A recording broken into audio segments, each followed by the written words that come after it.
Awesome. Well, good morning, everybody. My name is Max Rosenthal. I am one of the educators, or what we call workplace financial advisors here at Everhart Advisors.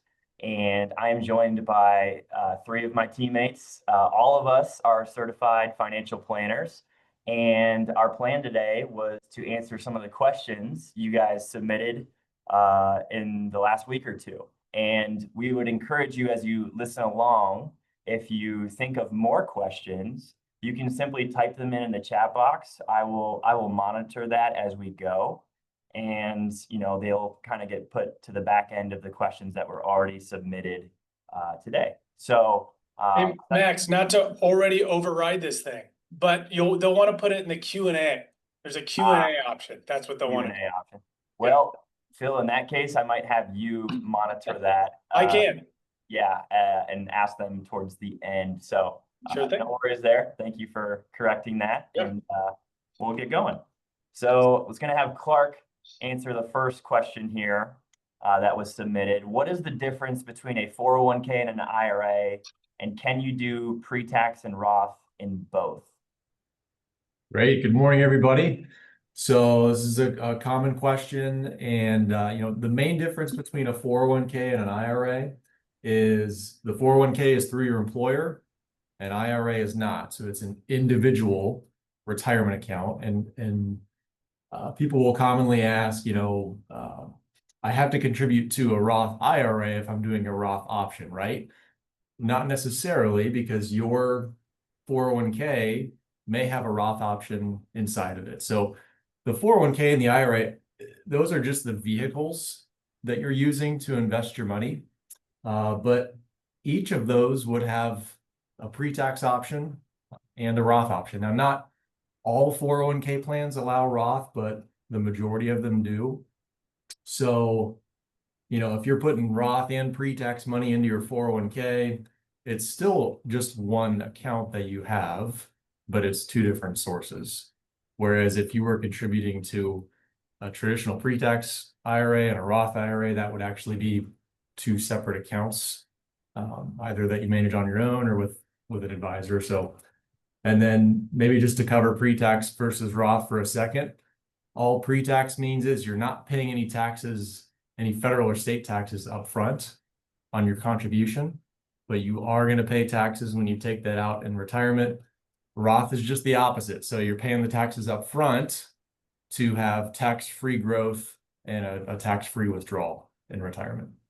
That's a great launching point into the next question, which I'll have Jack answer. Can you please elaborate and give an example of how Roth contributions can reduce your retirement tax burden? Yeah, so like Clark was mentioning, your Roth dollars are taxed when you contribute to your 401k or Roth IRA. So Roth is taxed now, and then in retirement, any money that you usually pull out of your Roth IRA is usually is not taxed, right? As long as you meet the qualifications, if you're older than 59 and a half and so forth. So any dollars that you pull out from your Roth account in retirement usually are not subject to any taxes. They grow tax-free. So that's how they can reduce your tax burden in retirement. And let's say in retirement, usually you have Social Security. That would technically be your only income for the year if you were just pulling out of your Roth contributions. So that's how that would reduce it. Awesome. In the same vein, we have just, I think, one or two more questions on Roth and pre-tax. Phil, what would you say to this? Should I do Roth conversions? Maybe explain what that even is. Yeah. And then if you do it, when should you do it?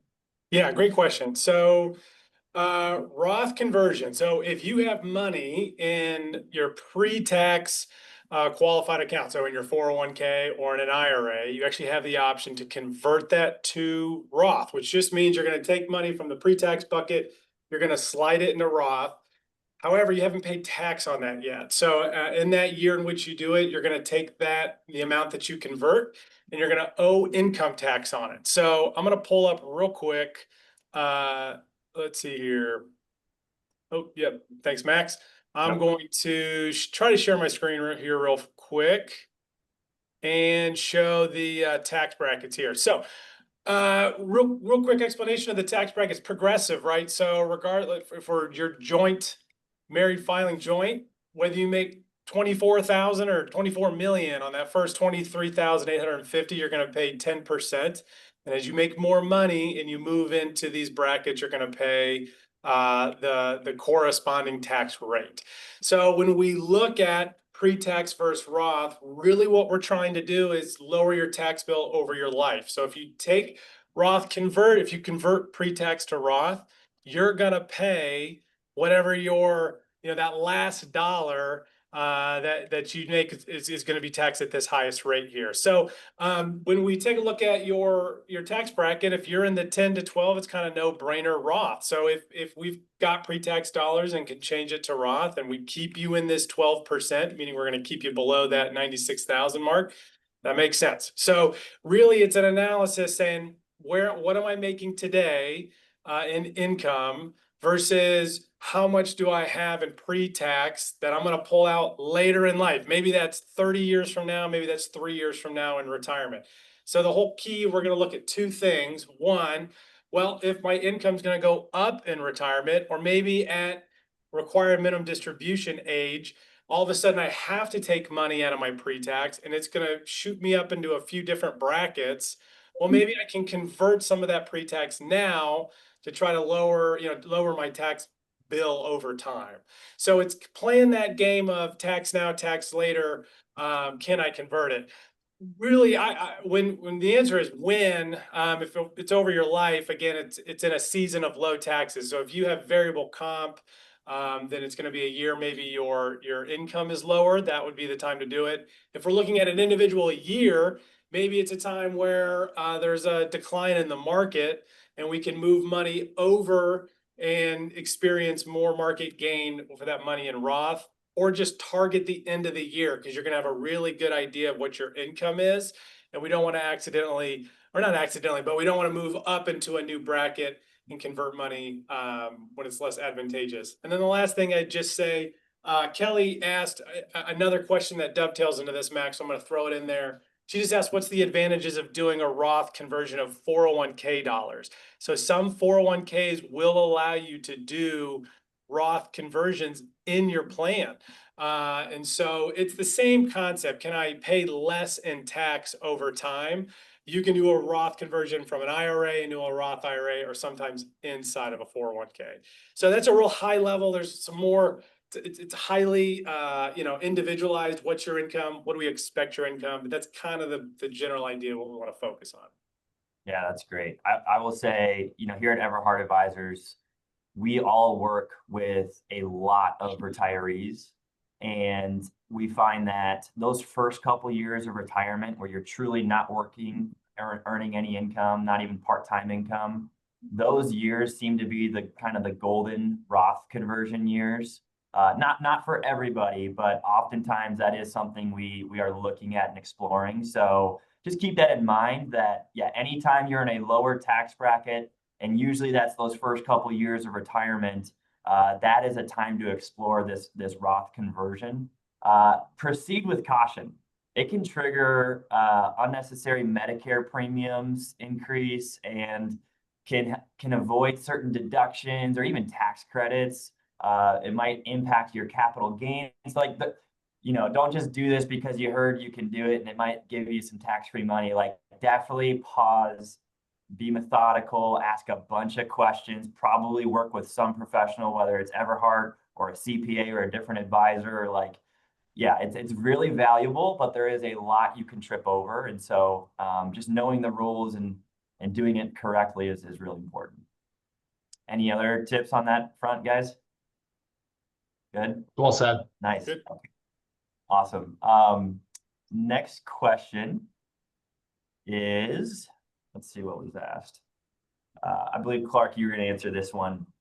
Can you do a rollover from a former employer 401k to a Roth IRA and then still get the same tax benefits? Or would you have to pay taxes now? So we danced around this question. You can take a previous 401k and get that money into a Roth IRA. Typically how you would go about it is do a rollover to a traditional IRA, and then you would convert some or all of that money to a Roth, like we just talked about. I think Phil gave a great explanation of when Roth conversions may make sense, so I won't belabor that point anymore. But yes, you would have to pay the taxes on any money that you convert. So you're probably not wanting to take a $200,000 previous 401k and put all that money into Roth, because you're definitely going to increase your tax bracket. For a larger amount, that typically is not going to make sense. But I'll also add as well, I know we get a ton of questions on pre-tax versus Roth, and they're great questions, and it's important. What we have found in working with a lot of people just like yourselves is that number one factor to success is your savings rate. Closely behind that is how you're invested. So would encourage you just to focus on those two things. You're going to pay taxes at some point on this money, so we want to try to figure out whether now or later is better. But savings rate and investments would trump this conversation, I would say.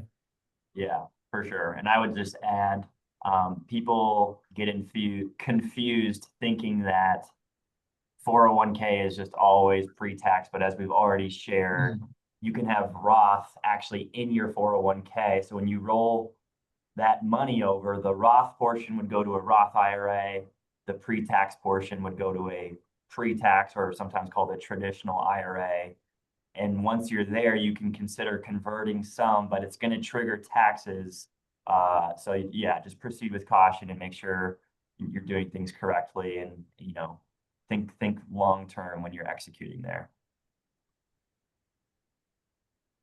Okay. Would withdrawals from your 401k retirement plan at age 60, therefore penalty free? So technically, 59 and a half and beyond, there's no early distribution penalty. Would withdrawing from your 401k reduce RMD values, therefore keeping you out of a higher future tax bracket? So Jack, why don't you take this one and teach what an RMD even is, explain what that is, and talk about like how can you reduce that bill, and what are some things you should do there? Yeah, sure. A required minimum distribution, RMD, is basically the government saying, hey, look, you have to withdraw some money from your retirement accounts, like your pre-tax retirement accounts, because they want their taxes. And so probably for most people on this call, RMDs, when they require you to take out distributions, would happen at about age 75. And that the age for some people is 73, but it keeps moving up. So probably for most people on this call, it's going to be age 75. So I guess short answer is yes, any withdrawals, the lower your pre-tax balances in an IRA or 401k, would, I guess, reduce your required minimum distributions. However, again, that's kind of a nuanced question in a way. So, RMDs too in the first couple of years really aren't too big of a deal. For most people, it might be like 3 or 4% those first few years. So, again, it's kind of dependent upon your situation. And there are ways like Roth conversions can help lower those RMD values those first few years in retirement, like we talked about. Yeah, I think when Phil shared the tax brackets, I think it's really important to understand how that works and then just play this arbitrage game. Like, consider your lifetime tax bill and convert to Roth when you're in those lower brackets, and just think about it every year. You shouldn't think about it all the time, but just once a year, do a calculation and see what would be best so you can reduce those RMDs, because they do get more meaningful the older you get. So if you have a lot of money in a pre-tax 401k or a pre-tax IRA, you will trigger very high tax rates, even in your 70s, especially in your 80s and 90s. So to the extent that we can convert money to Roth, or simply just use it now, go spend your money. you know, you want to be mindful of that. So really good question. I'm glad someone asked that. Yeah, I think even Phil. Go ahead, Jack. I was gonna say, I guess one that kind of just main point here is, let's say you retire. It's just really important every year to review your tax situation. It's basically as simple as that. So every single year you're kind of doing a tax analysis. That's what we'd recommend. Beautiful. Yeah, Yeah. I mean, last thing I'd say too is, what's the goal of the money? You know, some clients I work with, it's, hey, this money we don't need. We will pass this on to our kids. And in that case, sometimes it's, we would love to pass on Roth money because it's tax free to the kids rather than pre-tax money, which then they'll have their own RMD, have to take it out a certain amount of years and those kind of things. So we've got some people even thinking like generationally, like, well, I make less money than my kids do. Why don't I take it out so I can pay taxes so that they can inherit it as Roth? I love my kids. I don't know if I love them that much, but you know, that's some way that some people are thinking. And so it's just always with all this stuff, we want to make sure it's all within your goals of your financial plan. Kind of what Max was talking about on the Roth conversion piece. You know, we're not just doing stuff to do it because we can, but you know, does it fit into your goals? We want to make sure that that's why we're doing these things. Very well said. We Next do one. have a life insurance question in the chat box, and I would love to answer that if I can, Max or Jack. yes. I am. Yeah, I was gonna passionate. say, Phil, take it away. It's all such you. a good, You no, got it's it. a great, it's like, man, Lawrence is teeing me up. So the question, I don't know if people can read it or not, but it says, perhaps off the topic, but what would guidance be on purchasing life insurance when you have saved for retirement? I have a 20-year term policy that'll expire. I am 60 and wonder what the purpose would be to purchase what I assume would be an expensive term policy given my age. So the idea being, I have a term policy, it's running out at the time in which I retire. Should I go buy more insurance, which is probably going to be expensive? Regardless of the price, I would argue no, we do not need to go buy more insurance. When you buy insurance, the whole idea is that you are insuring against something, right? And so, like, take me for example. I have a young family. So if I were to die and my family were to lose my income, it would drastically change our situation, right? But if you are going into a space in which you're about to retire and you don't have any income anymore, then there's really nothing to insure against. You're already planning on no longer having income. The goal would be to become self-insured. You insure yourself while you're younger. You don't have the assets to take care of yourself or your family if you were to pass away. So you really nailed it perfectly, and that this insurance policy is sunsetting or maturing at the time your assets now can take over. So in my opinion, it would be an unnecessary expense. You nailed it on the head that it would be really expensive. I would assume the insurance company would love to insure you because they are planning on you dying at some point. So they're going to charge you pretty high premium. So I think if we can get that in term insurance to land right at the time in which we can live on our assets, or right before, or a little bit after, I think that's great. But I would see no need to take out another insurance policy. Guys, anything else you'd want to add on that? Well, I that's think great. You could also consider just when your kids are grown and out of the house and off your payroll as like an end to the term as well, or retirement, kind of probably somewhat dependent on how you've built up your assets. But yeah, just making sure that you're choosing that term purposefully for when it's going to expire. Yeah, well said. I saw another question. How much is the RMD? Someone asked. So say if I have $500,000 in my 401k, at the first year an RMD kicks in, and beyond that, what would I be forced to withdraw? And the first year that you have your RMD, the calculation comes out to about 4%. So in this scenario, this person would have to draw $20,000 on 500K. That's 4%, roughly speaking. So what that means is $20,000 is now added on as ordinary income, and you pay federal taxes on that. So the bigger your balance gets, the bigger that required minimum can be. There you go, Phil. Or I think Phil's sharing. Yeah, it's me. Okay, go ahead. Yeah, we don't need to get too much into it, but generously, the IRS has figured out when you're going to die or when they expect you to die. So it's the mortality or uniform lifetime table. So what all it means is the older you get, the expectation is you're probably not going to survive as long, and the IRS really wants you to take your money out so that they can tax you on it. That's the whole idea. So like just exactly what Max said. There's this, the life expectancy factor. So you're going to divide the account. So it's, starts at about 4.5%. It's going to get higher and higher and higher as we go. By the time you're in your high 90s, you're going to be taking out almost half the account. So it's going to go up pretty fast there on you. Yeah, great. Again, just for if you were born in 1960 or later, your first RMD age is going to be at 75. Yeah. So it's not right for most people, it's not right when you retire. Wonderful. We'll go to the next question if I can share my screen You here. should be able to now. Yeah, thank you. Okay, really good question. We love this. What other tax shelters or vehicles are available to reduce retirement taxes? So these first couple of questions have basically all been focused on pre-tax and Roth. Hopefully you all feel pretty well versed on how those items work.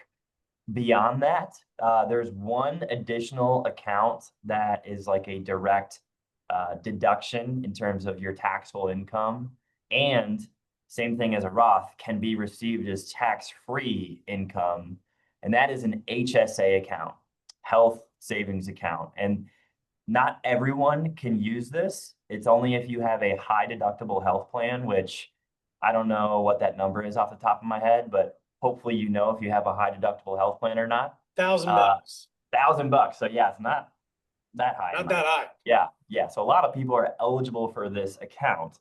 Now, it oftentimes is run through your employer, but it's not always. So you do need to do some homework and figure out how you can use this and where you should use it, like what platform.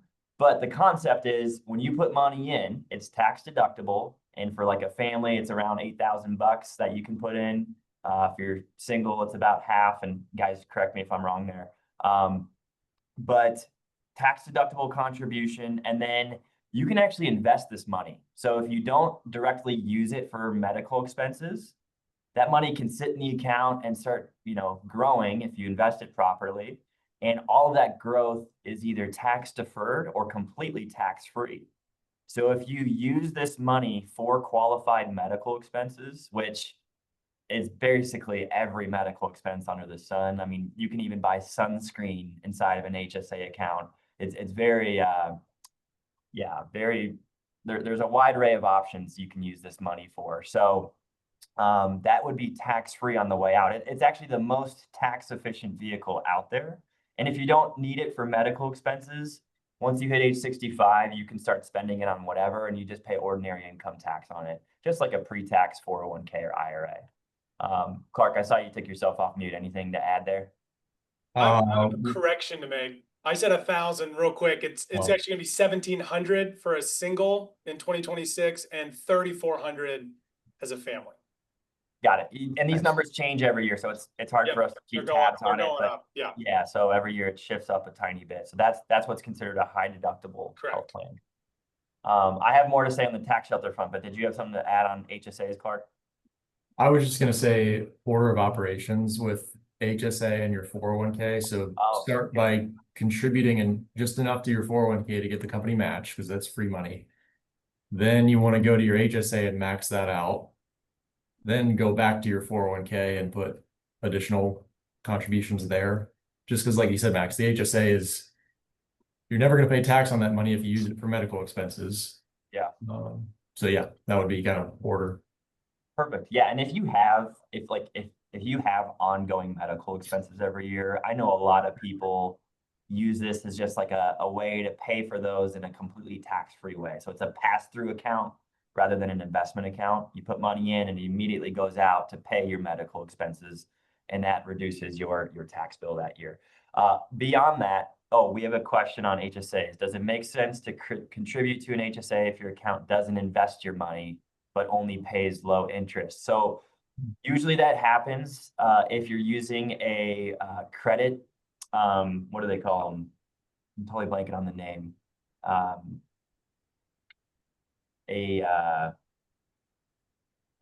not a bank, but Credit union? credit union, you think? Yeah. Yeah, I'm on low sleep. So yeah, credit unions, if they offer an HSA account, they usually only offer you like the money market type funds. And so there's no alternative investment vehicles like a total stock market fund or other ETFs and mutual funds. So if that's you, I would say it still makes sense to add money there if you have medical expenses. But in terms of parking like long-term investment money, I would try to open up a different account if you can to open up more investment options. And there are ways you can do that. You'll have to work with your employer most likely.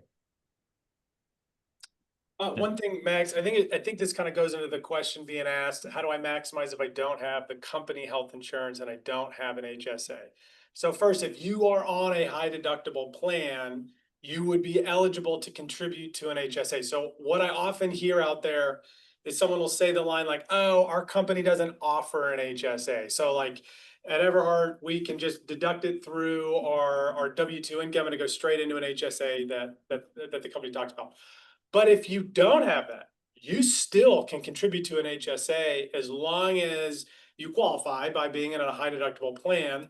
You would then deduct that off your taxes when you file. So if it's coming out of your W-2, then it's just going to be, it's not even going to show up on your taxable income.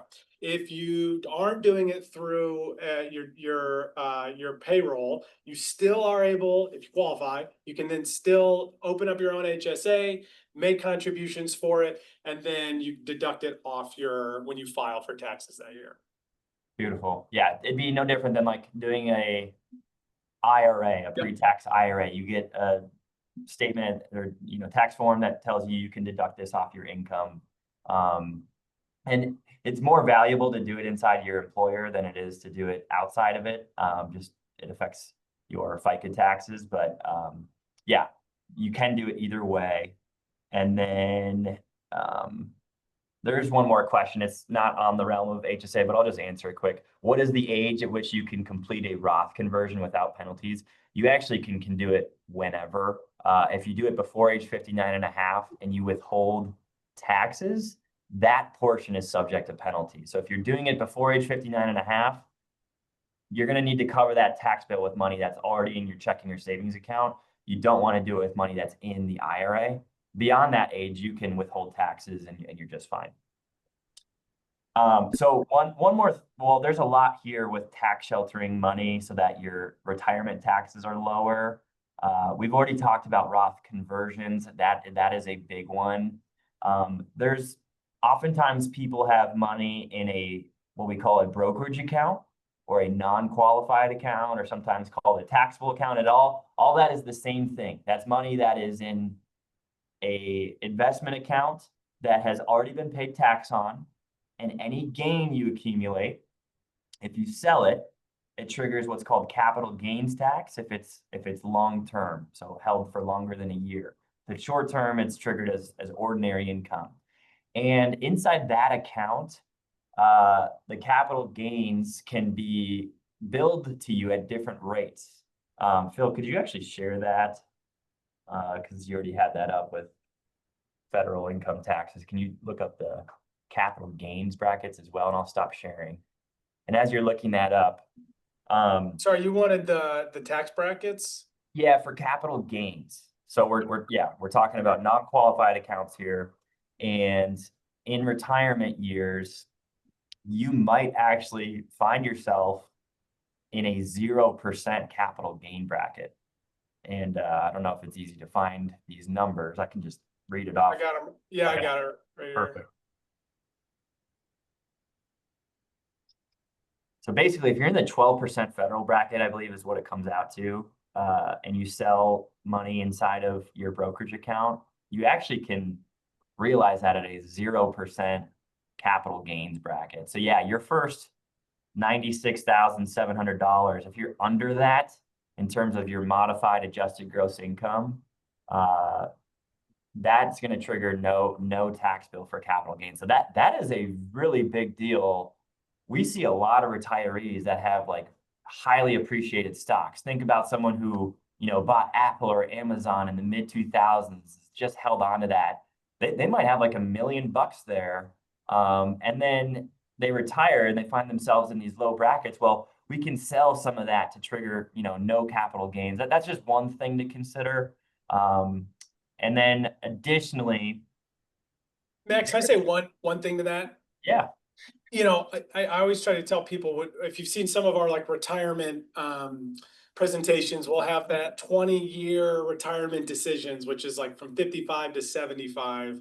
And I try to stress in that time, if you're in our 401ks, it's fine to call us and say, I'm retiring tomorrow. Let's sit down and talk about it. But I love it when it's like, I'm retiring in 10 years from now, because this is the kind of stuff like, normally the default recommendation is like, when you retire, you turn on Social Security. And if we don't know anything, that's going to be the recommendation.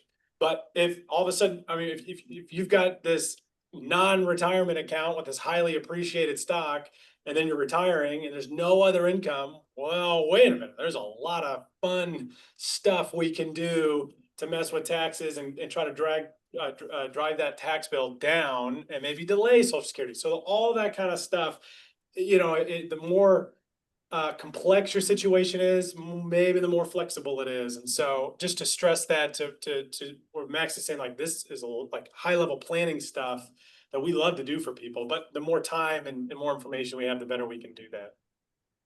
fantastic. Phil, I'm going to share my screen one more time and just hit on one more tax strategy that retirees especially, but really all people can tap into. So can you guys see my tax loss harvesting picture here? We can. Beautiful. So this is one more item that has become a little bit more mainstream for anyone that's paying attention to how to mitigate taxes. You probably have heard of this strategy before. The idea is not every investment we ever make goes up in value. Some go down. And in particular, when someone buys like a mutual fund or an ETF, there's a bunch of securities in there. And so what I'm showing you here is the S&P 500 in the calendar year 2023.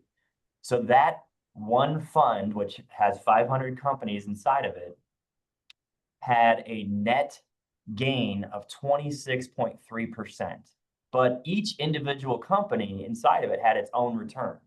And some of them, roughly 1/3, actually had a negative return that year, and 2/3 had a positive return.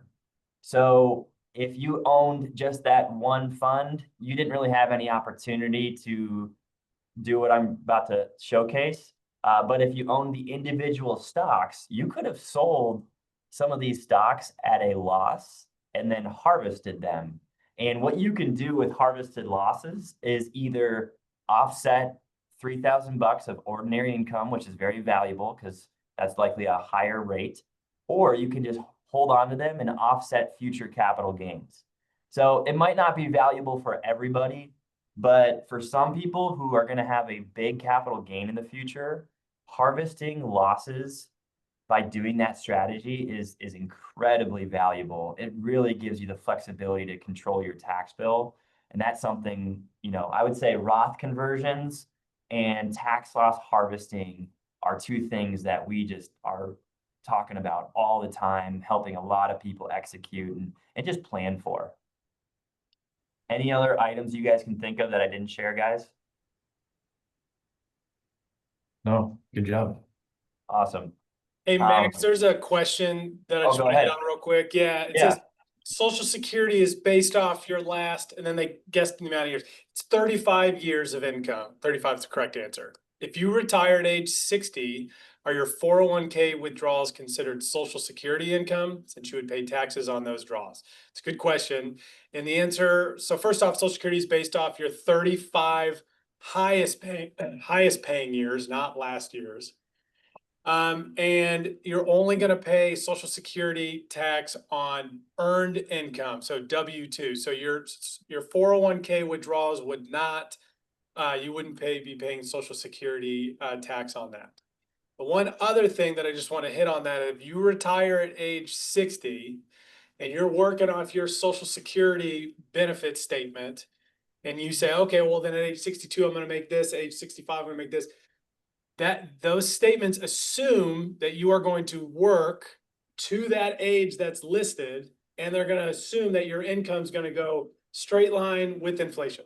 So if you retire at age 60 and your plan is to take it at age 67, thinking you're going to make $3,500, that's going to be that they're going to assume more than what you're actually going to make, because you're actually going to retire and not work 7 years. And that's what they're assuming. So just be cautious in that if you're making some assumptions on this planning, on this static document, that just know the inputs on that thing. So. Yeah, lot to plan there. Lots of rules. Good answer. Are capital gains taxes involved with 401ks was one more question that was just submitted. And the answer is no. Capital gains are only inside of what's called non-qualified or brokerage account or taxable account. Inside of a 401k, you can sell securities and it doesn't trigger any tax. You only pay tax when money comes out of the account if it's pre-tax. Do you pay federal tax on 401k withdrawals in retirement? Was just asked by Zena. The answer is yes, if it's a pre-tax account.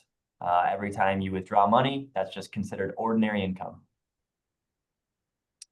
Okay, we'll hit the next question. What do you do with your 401k once you retire? I can take this one. Couple options. So you could do nothing and you could just leave that money in your 401k account. You can still have that money invested. You would still have online access. You could change the investments. You're just not contributing toward it if you're no longer an employee. Or you could do a rollover to an IRA like we've talked about. Or really the third would be you could just take a cash distribution. You typically never want to do that because you're going to pay taxes on everything that you pull out. And if that money is intended to last you for a full retirement, so we want to delay those withdrawals. 401k plans are great for funding. They're a little bit clunky to take withdrawals from. You can do it, but you're working with the record keeper, like Fidelity or Empower or a Census. Each plan has their own record keeper. And it really depends on your plan. Some plans allow even like systematic withdrawals, but a lot of plans do not. It's just a one-time request that you're making every time you want to take money out. So typically with the fee included, yeah. Yeah, good point. And a check mailed to your house. In a check, yeah, Not your direct money's going to deposit, be in the mail a lot. So, it's much more common, I would say, for folks to execute a rollover, and then there's no tax or penalty on a rollover. You're just moving those funds to an IRA, and then you can still have that money invested. Like we've talked about, you don't pay taxes until you take a distribution, but a lot of our clients are just receiving monthly amounts sent to their bank automatically. So that's a pretty common way to go about it. Can I Go ahead, Phil. add one Yep. thing? Yeah, the only other thing that I would add would be when you are RMD age, how the IRS views your RMDs. So if you had like 5 IRAs and 5 401ks, what they're going to do is they're going to view the total balance of your IRAs, and you just have to take out an RMD to satisfy all of that, but it can be all from one account. So you can group all the IRAs. If you had 5 401ks, you have to take an RMD to satisfy each individual 401k account. So they're siloed. And so that a lot of times people will leave it in the 401k, and then once they get to RMD age, they go, oh, no, this is obnoxious. And so you're dealing with different record keepers and trying to balance all that. So that's just one thing I mean, that's kind of a unique situation, but I talked to somebody just a few weeks ago exactly about that. So that's just something to know if you're an RMD agent, you've got a few different 401ks to be aware of that situation. Yeah. And one last comment, you have control when you roll it to an IRA, like it's your account, you set it up, or you work with a financial advisor who you're obviously choosing and deciding to work with. So you have complete control, you have more investment options. If you leave it in your 401k, that company is picking the record keeper and they could change it. And so I've seen people with many plans sitting in old or many 401ks, with prior employers. And then 20 years later, they go and look for it. And that company doesn't even exist anymore. They got bought or they merged or they just, went under, and like they have no clue where their money went. You still have your money, but it goes into like a automatic IRA account that can be really hard to locate. And so it is viewed as best practice to us to move it into an IRA really almost every time, just for the sake of control. You just really don't want to have your old company force your hand on something. Same thing with just changing jobs as well. Yep. Probably want to at least seriously consider rolling that account each time, either to an IRA or just into your new company's 401k for those same reasons. Beautiful. All right, Jack. For those listening, we're changing gears a tiny bit. That was all those questions were 401k, IRA, pre-tax, Roth focused. Now we're hitting what we think is a really fun question. What is the most important piece to build wealth? This one excites me. Building wealth, it really comes down to one thing, and it's consistency over a long period of time. So we typically tell clients and people that there's three ways to build your wealth over time, with three different asset classes that can do it. It's either if you own a business, if you own real estate, or if you own stocks. And so everyone within their 401k, usually you can buy the stock market as a whole. And that typically will earn 10% historically, at least, over time. And if you can do that for a really long period of time, 30, 40 years with consistent contributions, you're going to build a lot of wealth. What cannot build wealth is if you are fearful of the market and sell and are trying to market time it. That can definitely hinder your wealth building process, but it really comes down to being very consistent over time. So well said. Yeah, those are the home run hitters, the stocks, real estate, owning your own business. That's where you find compound interest. And we all read this author. His name's Nick Murray, and he has a quote that it just really has sunk home for me.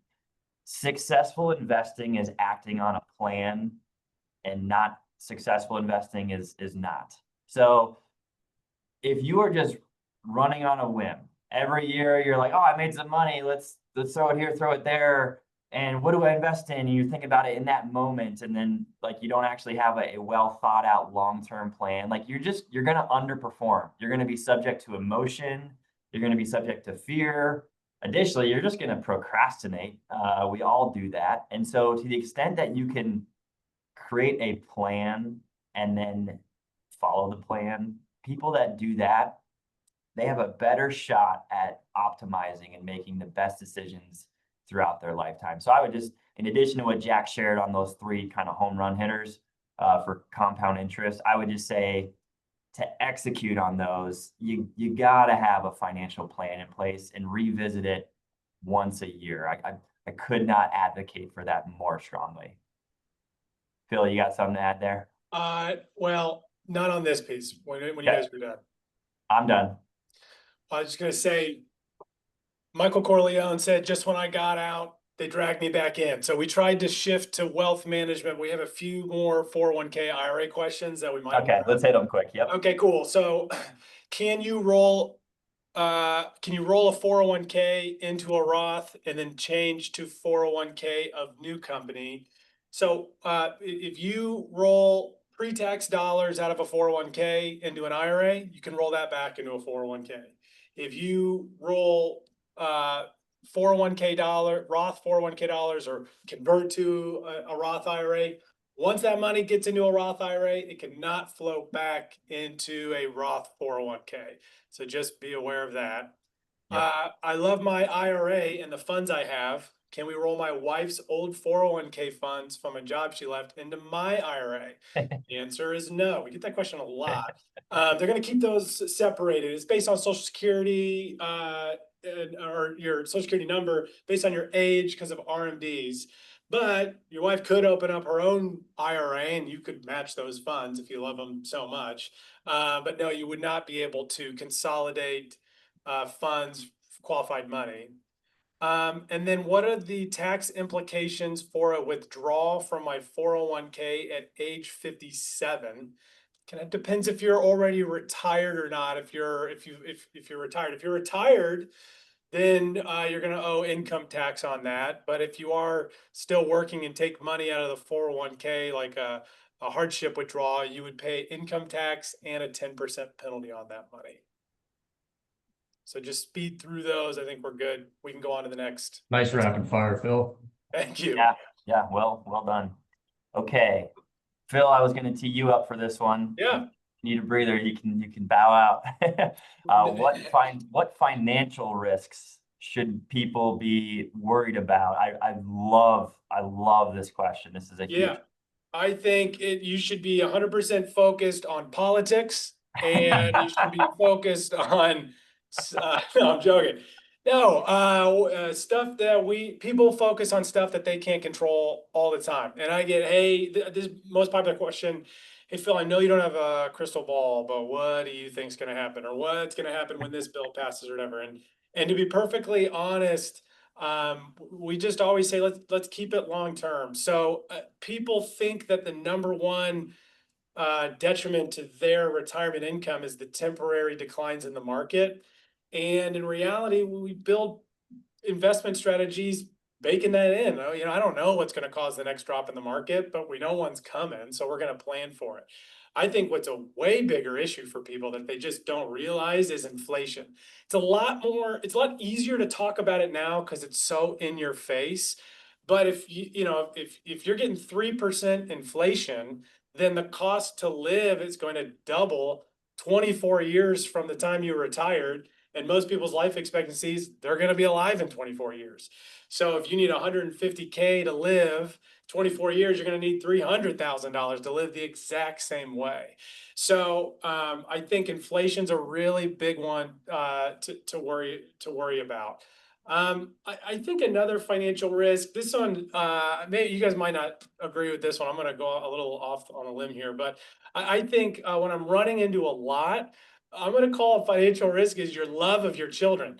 It's going to seem like I don't love my kids because I made that joke earlier, but I truly do love my children. But I see people really putting their kids above their own financial success. People really want to fund their education. People really want to help them buy a house or all these things. And I see it all the time, but they don't take care of themselves first. So when it comes to your kids, they're a risk.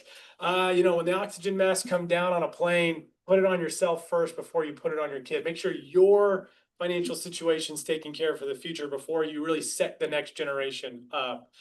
That's just something I'm seeing a ton right now. So I just wanted to get that out there that's how I feel. Yeah, that's really.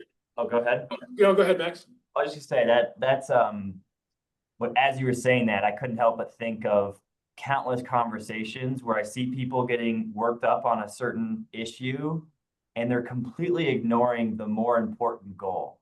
Yes. So for example, like retirement, whether you want to go move to the beach and live a leisurely life or just like be able to protect yourself for future costs, we think everyone kind of needs a retirement plan because we probably can't work our jobs our whole life. Like just old age, there's health reasons and your mind might not be as sharp. And so you probably need to plan for some piece of your life where you need to protect, give yourself income from your own investments. And so I just get people that will get so focused on their investments, they will get so worried about outperforming the market that they are risking the entire nest egg that could supply them for that time in their life when they either want to retire or are forced to retire. So similar to Phil's comment about like, don't put your kids above yourself, like it's really important to identify your financial goals. All of your financial decision making should go in alignment with reaching those goals. The risk is not hitting the most important goals in your life. And so just really focusing on financial goals is something that we spend a lot of time helping people realize and helping them craft them, and then kind of working backwards from there. Sweet. Okay, who's got this one? How much do I know, or how do I know how much I need for retirement? I'm dyslexic there. I can go here. So typically we would work backwards to figure out, what your nest egg needs to be. And nobody knows this, and I don't fault anybody for not knowing this. We do this stuff every day, but nobody knows how much money they need for retirement and then how much money they can pull from their investments monthly when they do retire. And those are two really important pieces of just having success in that stage of life. So, kind of a simple version of it would be try to figure out what your monthly spending is going to be. And then we're going to work off of that number, because what you need is entirely dependent on what you're going to spend, right? So if you got somebody who's spending $200,000 a year versus somebody spending $50,000, they're going to need a lot different amounts at retirement. But let's say, husband and wife are going to be spending $8,000 a month in retirement. That's their goal. That's what they think they need. And they're both eligible for Social Security. So we want to back that out first. Your average benefit's about $2,000 a month. So maybe they're bringing in $4,000 a month from Social Security. So they still have a gap of $4,000, right, to hit that $8,000 spending goal. There's a few other sources of income that you could look to: pulling from investments, working part-time, inheritance, rental properties. For most people, it's what have I saved up in my investments? So if you need to pull $4,000 a month from your investments, that would be $48,000 a year. And we use the 5% withdrawal rule, which says I'm going to draw 5% of my account balance annually to make that money last over my retirement. So we just take, in this case, 48,000 divided by 0.05. That couple would need about $960,000. Thanks, Max. Yeah, for pulling this out. Yeah, sorry, I just totally Jimmy rigged your numbers, but this is just so people can see what the calculation, the order of operations here. Yeah. Maybe run through this real quick. So if you are replacing your income at 150,000, which is kind of annualizing the monthly numbers I was running through, but if you're getting 50,000 a year, which would be about 4,000 a month, then you need 100,000 a year to fill that gap, right? So we're taking 100,000 dividing by 0.05, because that would tell us the actual amount that we need invested to be able to pull 5%. So in this case, it would be 2 million. But you can see just in those two examples, a little bit of a difference in what you need to pull annually from the investment. It affects that, ending number that you need. And 5% is general rule of thumb that you can draw to not touch your principal. It's not a guarantee, of course. It depends on how your money's invested. But if you have that money invested, moderate, maybe even slightly conservative in retirement, a 5% withdrawal is probably just going to, mainly pull from that growth over time. So the idea is that money would last you to age 90 plus. Max, I thought that was a great answer, but my answer would have been, come to our retirement income workshops that we run. That's right, which is that presentation I just pulled up. That was a That's slide. right.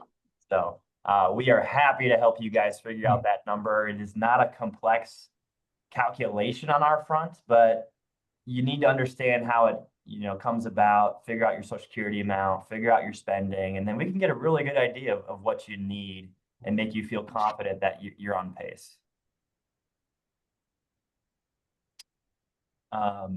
We'll have Jack answer the next one.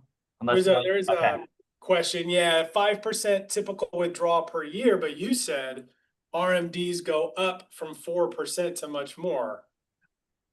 Which is why we should do some tax planning and Roth conversion planning. Yes. So it doesn't force your hand. Yeah, that's RMDs can really get in the way. So don't sleep on that. Pay attention, know what you're likely to be forced to withdraw, and then make some moves, in the years ahead of the RMD age to the extent that you can. You also don't have to spend the RMD. So we do have clients who just take their RMD, move it right back into a brokerage account, pay the tax on it, and reinvest it. So it's all part of the plan. If you're taking 50% out of your IRA, it doesn't mean you have to go spend it. You can reinvest into the brokerage account. And that 5%, we would look at your whole pie with that. So maybe somebody's got the brokerage account, they've got pre-tax and Roth IRAs. If you're in, mid late 70s and beyond, yeah, you're forced to take 4 or 5% higher than that as you keep going, but that may still be less than 5% of your whole pie when you look at everything. So yeah, we would include like all of your accounts there for that. So we are getting to close to the top of the hour. So this will be our final question, and I'll share our contact information here at the end.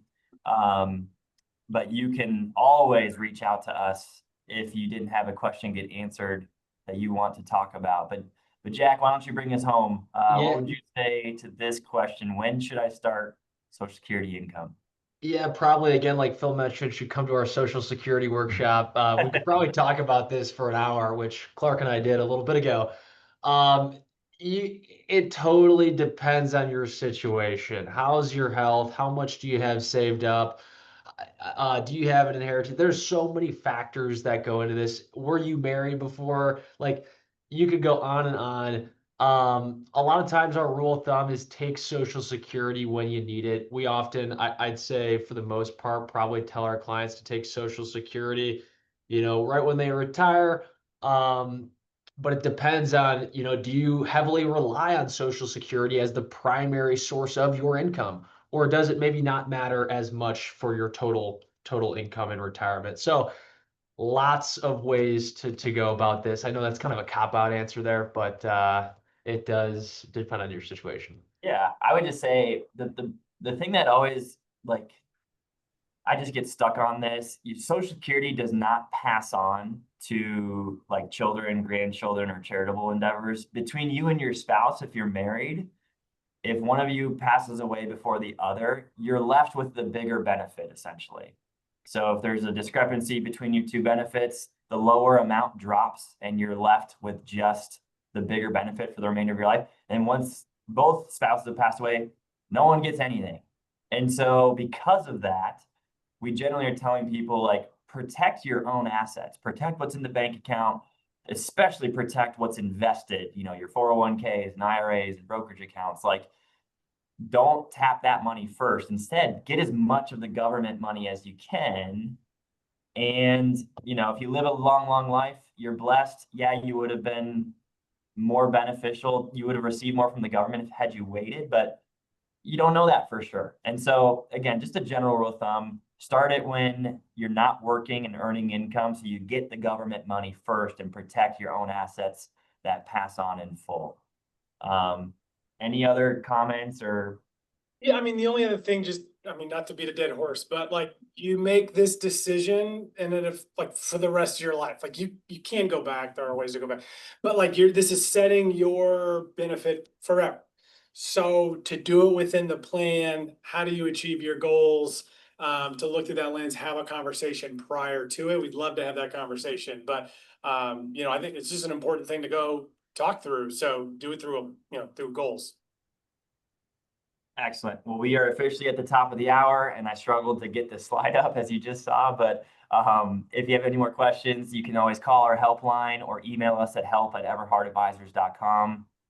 The four of us plus a few others monitor that every day, and we're the ones you're talking to. So Max, what if someone submitted a question and it didn't get answered? we can reply via email or set up a call. I think your name would have been shown unless it was an anonymous question. So to the extent your name is listed and we didn't answer your question, we'll shoot you an email or give you a call to answer. So yeah, thanks guys. This was recorded. We will distribute it and hope you learned something today. Thanks for joining. Thanks, everyone. Yeah.